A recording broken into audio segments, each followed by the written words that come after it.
وآمنوا اور ایمان لاؤ بما اس پر جو انزلتو میں نے نازل کیا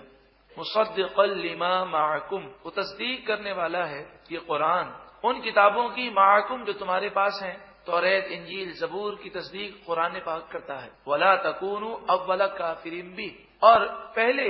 کافر مت بننا اس قرآن کا انکار کرنے والوں میں تم پہلے مت بننا مطلب یہ قرآن نازل ہوا اگر تم انکار کر دو گے تو جتنے تمہاری نسلوں میں انکار کریں گے کافر رہیں گے ان سب کا گناہ تمہارے سر پر آئے گا وہ تو گناہگار ہوں گے لیکن تم بھی گناہگار ہوگے حقیقت یہی ہے کہ جب انسان کوئی گناہ کرتا ہے تو اسے یہ سوچنا چاہیے کہ گناہ کی دو قسمیں ہیں ایک گناہ اس کی ذات پر ختم ہو جاتا ہے اور ایک وہ گناہ ہے جو گناہ جاریہ ہے کہ وہ قبر میں پہنچ جاتا ہے پھر بھی وہ گناہ کا میٹر اس کا شروع ہی رہتا ہے تو ہمیں ایسا کوئی کام نہیں کرنا چاہیے کہ جس سے ہمارے مرنے کے بعد بھی لوگ اس گناہ کی پیروی کرتے رہے اور ہمیں گناہ ملتا رہے تو ان سے فرمایا گیا کہ اگر تم کافر ہو گئے تو جتنے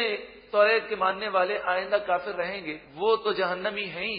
لیکن ان کا گناہ بھی تمہارے سر پر ڈالا جائے گا اور وہ بھی اپنے گناہ کی سزا پائیں گے ولا تشتروا بآیاتی ثمنا قلیلا اور میری آیتوں کے بدلے تھوڑی قیمت حاصل نہ کرو ہوتا یہ تھا کہ یہودیوں کے پاس اگر کوئی مسئلہ پوچھنے آتا اور یہ پوچھتا کہ نبی آخر الزمان صلی اللہ علیہ وآلہ وسلم کا ذکر توریت میں ہے تو یہودی جو توریت کو جاننے والے تھے جو یہودی علماء کہلاتے تھے وہ جھوٹ بولتے اور وہ کہتے کہ نہیں توریت میں نبی آخر الزمان کا ذکر نہیں ہے ان کی نشانیاں نہیں ہیں یہ جھوٹ کیوں بولتے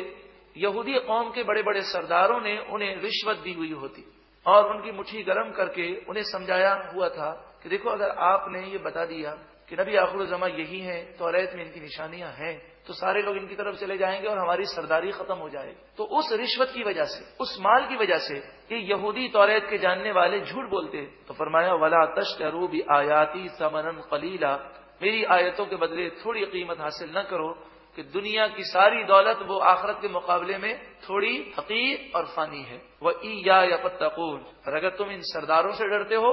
تو ان سے نہ ڈرو حق بات کہو